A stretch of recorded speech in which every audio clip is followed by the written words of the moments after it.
It's a real pleasure to be here. Put on my glass so I can see everybody. It's especially a great pleasure because I don't come on my own name, but I come on behalf of all these people whose names you can see below. And in fact, two of the team members are here, Sybil Nelson, who's accompanied me on this voyage, and Lisa Skipper, who is also was in India and has been working on the data analysis.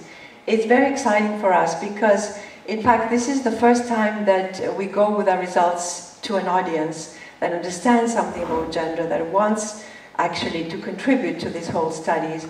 And this is the first time we bring our first results to you for some feedback, some conversation, and then also your ideas. I must stress that this is not finished. We are really, Sybil and I have been working very hard to finish it. Lisa has just given inputs. All of our colleagues that you can see below here in India, in the US, we're all trying to finish this work, which will be available finally completed sometime in the spring. So please keep that in mind. If you have questions, ask them. It will encourage us to think what things we're missing, what things we haven't said about. So by no means consider it. It is really work in progress, and that's the exciting part. I want to say that when I started this work several years ago, I used to go to these COPs and there would be 5 of us meeting in a tiny little room, you know, like we were clandestines or marginalized people. Nobody wanted to talk to us. Nobody even cared that we were talking about gender, whatever that is, you know. It was such a ridiculous option to, supposition to think that women, of all things, and men mattered in climate change, that there was something that they had to say, that we had to listen to. It was really quite an absurd consideration. And I remember feeling quite shunned, even by my own delegation when I was going with FAO, that I was never invited to anything. The times have changed, and I am absolutely delighted to see all the other publications that come, the work that has appeared, and how we all contribute from our own ends, what it is that we know and what it is we want to know. So this is a really, truly very exciting time, and especially with the last IPCC report, would finally recognize that gender might have something to say and had that little, you know, box. We were all thrilled at last. And certainly the last COP and this one, I went to several events where in fact people did speak about gender issues. So all of the colleagues here send their greetings. They sent their best to us, and they're excited that we can present this work. Now, why did we want to do this? When I first wrote the first paper on gender, the missing component of the climate change negotiations, it was just to say that nobody was talking about what it is that men and women feel, perceive, understand, need. None of those options appeared as to have anything on the radar of the policymakers. No one had thought, what is it that we should be looking at? And I used to say in a kind of informal ways, because I was working in the gender division at FAO, maybe we should be looking at female farmers as well as male farmers. Maybe the male farmers are not the universal voice of farmers. There may be something else.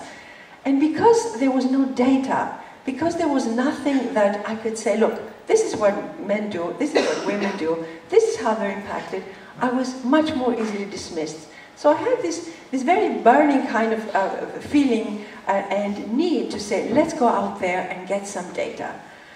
Because that way, especially as our Director General, Mr. Diouf, always likes to say, I would have figures. He wants to see numbers.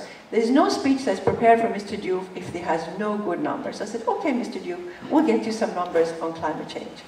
So our hypothesis, which I think all of you must share, is that due to the socially constructed gender roles, this is what it means to be a woman, what it means to be a man, men and women are differently vulnerable to climate change and also cope differently. So that we wanted to show that that is the case.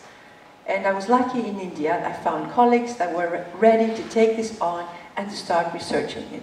On several visits to India, I prepared the ground with the FAO there, with other researchers, and in fact we said, let's go out and test it. The first test that we did with interviews of the farmers were exciting because they were not saying the same thing. And the older the farmers were, the more they had to say about the differences in their lives and how they felt about what was happening to them. Not only the perceptions, but we said, let's make this even better. Let's make this even more sure. Let's see if the meteorological data supports what the farmers are saying. So we did that as well. So our study is really all of those things. Here are some of the women farmers that spoke to us in interviews. I'll tell you a little bit how the methodology was done. We wanted, first of all, to look at gender as a sociological category, meaning does gender make a difference in understanding the climate shifts? And is gender also a useful option for policymakers? Should policymakers consider the gender difference? So it was on these two aspects, as an analytical tool, but also as a policy tool. We wanted to offer it that way.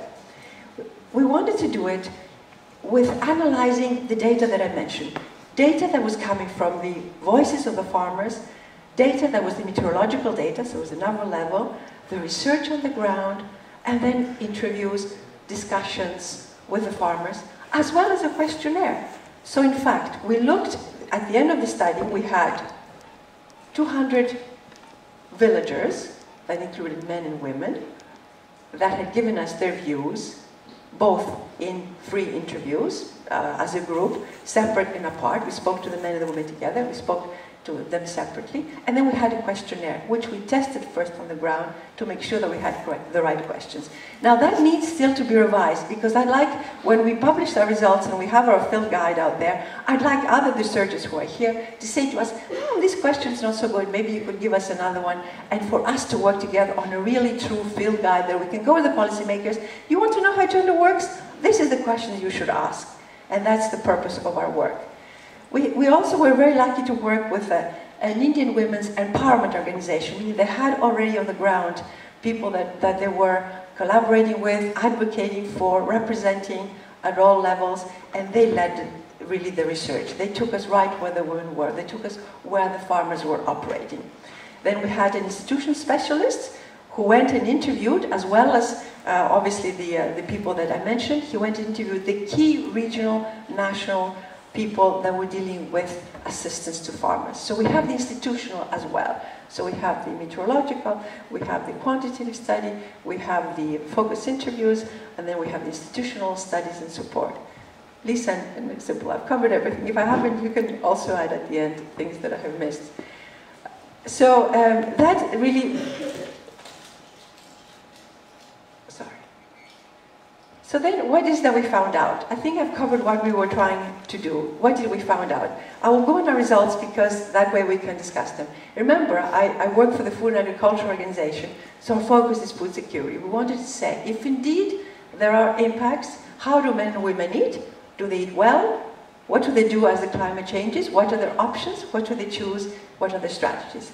And this is the first thing that we do have found out. Of course, gender does make a difference, we know that, but we confirmed it, and our study showed that we confirmed it. But the interesting thing was that the observations of men and women about climate shifts were similar. All of them, regardless whether you're a man or a woman, had said the climate had changed. And the climate had changed is a nuanced notion, because it has short-term and long-term implications.